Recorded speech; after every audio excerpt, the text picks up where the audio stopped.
किसी को नहीं बख्शा जाएगा, दोषियों को फांसी दी जाएगी। 3 गिरफ्तारियां हो चुकी हैं, गृह मंत्री खुद इसमें काफी सक्रिय भूमिका निभा रहे हैं, तो फिर इस पे राजनीति क्यों? बहुत देर हो गई। जब 15 दिन पहले आपको पता था, बाबा सिद्दीकी जी ने खुद अपना कंप्लेन दर्ज कराया था कि उनको जब धमकाया गया, तो मुझे लगता है गृह मंत्री को तभी कोई निर्णय लेना चाहिए था, तुरंत उनकी सुरक्षा बढ़ा देना चाहिए था। मगर आज हम इस मुद्दे पे बात कर रहे हैं जब हमारे बीच में से बाबा सिद्दीकी जैसा नेता चला गया। और बाबा सिद्दीकी कोई मामूली व्यक्ति नहीं है, वो 3 बार आमदार रहे, 2 बार नगर सेवक रहे, मंत्री रहे। वो हमारे कांग्रेस में पूरा जीवन उनका कांग्रेस में रहा। हम खुशकिस्मत थे कि उनके साथ मिलकर काम करने का मौका मिला और बहुत ही अच्छे व्यक्ति थे। और वो बांद्रा जैसे सबसे पॉश इलाके जहाँ पे सभी फिल्म सितारे रहते, ऐसे पॉश इलाके में रहते थे और वहां पे उनके ऊपर दिन दहाड़े गोलियां चलाना, ये मुंबई पुलिस नहीं मगर लॉ एंड ऑर्डर के ऊपर प्रश्न चिन्ह उठाता है। और शाइना जी ये कह रही है कि आप राजनीति मत करिए।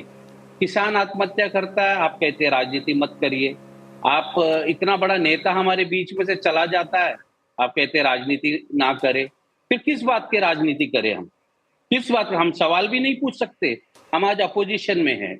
आपको मैं बता दूं कि भारतीय जनता पार्टी जब एंटीलिया बॉम्ब ब्लास्ट का मामला आया था, जब वो मुकेश अंबानी जी के घर के नीचे जेलेटिन स्टिक रखा था, उसमें एक मुख्य आरोपी था प्रदीप शर्मा, जो फॉर्मर मुंबई पुलिस का एनकाउंटर स्पेशलिस्ट था। वो जेल में थे, उनको बाहर निकाला गया बेल पे। अब वो शिंदे गुट में शामिल होकर एकनाथ, जो मतलब मुख्यमंत्री जी खुद उनको टिकट दे रहे, आज अंधेरी ईस्ट से उनको टिकट दिया जा रहा है। कुछ दिन पहले जब हम सत्ता में थे 2.5 साल पहले, तब नवाब मलिक को कहा गया कि ये दाऊद इब्राहिम का पार्टनर है। आज यही नवाब मलिक जो है वो अजित दादा पवार मतलब सरकार में शामिल है। एक और नेता है प्रफुल्ल पटेल। इनको जब हम सत्ता में थे तब भारतीय जनता कहती थी कि इकबाल मिर्ची करके जो दाऊद के पार्टनर है उनके साथ इनका संबंध है, प्रॉपर्टी का लेन देन है, ईडी ने इनकी प्रॉपर्टी भी जब्त की। कुछ दिन के बाद जब वो बीजेपी के साथ अलायंस में चले गए, आज उनको कोई कार्रवाई नहीं हो रहा है। तो हमने देखा कि भारतीय जनता पार्टी है ये शाइना, ये तो आरोप, शाइना ये तो बिल्कुल शेट्टी साहब, ये सवाल का जवाब मैं लूंगा शाइना से। शाइना हमारे साथ जुड़ी हुई है। शाइना, ये तो आरोप वाकई बार बार लगता है आपकी पार्टी पे कि जब तक आपकी पार्टी में शामिल नहीं थे तब तक तरह तरह के आरोप लग रहे थे, अब आपके पास शामिल हो जाते हैं तो फिर आरोप धुल जाते हैं। और शेट्टी साहब ने एक और बात कही कि 15 दिन पहले उनको चेतावनी मिली थी, उन्होंने इसकी शिकायत भी पुलिस में की थी, उसके बावजूद गोली मारकर हत्या कर दी जाती है। शाइना,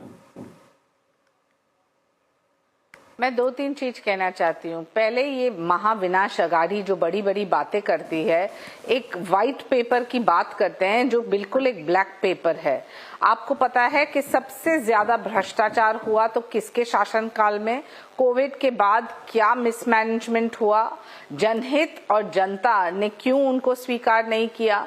मैं यहाँ देखिए, मुद्दे के ऊपर चर्चा करना है तो बिल्कुल कीजिए। यहाँ जब हत्या होती है, जो शासन प्रशासन ने लोगों को गिरफ्तार नहीं किया या गुनहगार को पकड़ा नहीं या गुनहगार को लेके सवाल प्रश्न चिन्ह उठ रहे हैं, तो बिल्कुल आप राजनीतिक रूप से सवाल क्या, अकाउंटेबिलिटी भी मांग सकते हैं। लेकिन जब शासन प्रशासन काम कर रही है और ये वही शासनकाल विरोधी जो बैठे हैं महाविनाश अघाड़ी, वो सवाल पूछ रहे हैं, जब उन्होंने कोई जवाब नहीं दिया। जो हुआ पालघर में साधु संतों के साथ, वहां बिल्कुल चुप्पी। यहाँ बाबा सिद्दीकी को लेके इतना बड़ा बवाल बनाना और सिर्फ इलेक्शन के वक्त, तो ये क्या उनकी कन्वीनियंस ऑफ पॉलिटिक्स नहीं है? ये ब्लैक पेपर में इतने सारे मुद्दे पे हम भी जवाब दे सकते हैं। जो लूट मारा था उन्होंने कोविड के बाद, क्यों उनको निकाला गया? क्यों उनके ही लोग उनको छोड़ के आए? शायद उनको इसकी आपत्ति हो रही है। आज जब आप चर्चा कर रहे हैं, कोई भी नागरिक हो, बाबा सिद्दीकी हो या कोई अन्य नागरिक, हत्या होती है और जो गुनहगार को पकड़ा जाता है और पुलिस कार्रवाई कर रही है तो भी आप सवाल प्रश्न चिन्ह उठा, और जब नहीं होता है तब आपकी चुप्पी। ये कहाँ का न्याय है? और हरियाणा के बाद सच्चाई ये है, राकेश शेट्टी साहब कुछ बोलना चाहते हैं। राकेश शेट्टी साहब, शाइना, राकेश शेट्टी साहब कुछ बोलना चाहते हैं। सरकार तो आने वाली नहीं है।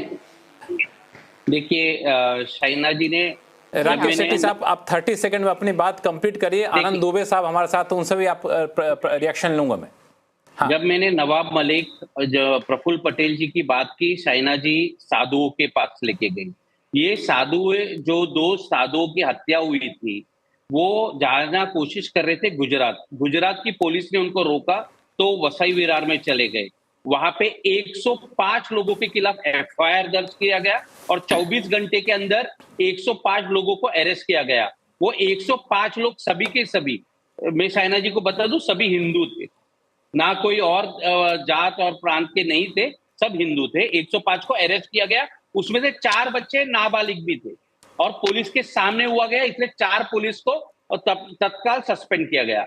दूसरी बात मैं ये पूछना चाहता हूं कि जो आपकी सरकार है, इसमें लॉरेंस बिश्नोई नाम का एक गैंगस्टर, इसका नाम आ रहा है। क्या अब भारतीय जनता पार्टी इतना हिम्मत दिखाएगी कि लॉरेंस बिश्नोई के घर के ऊपर मिस्टर मेहता, नमस्कार।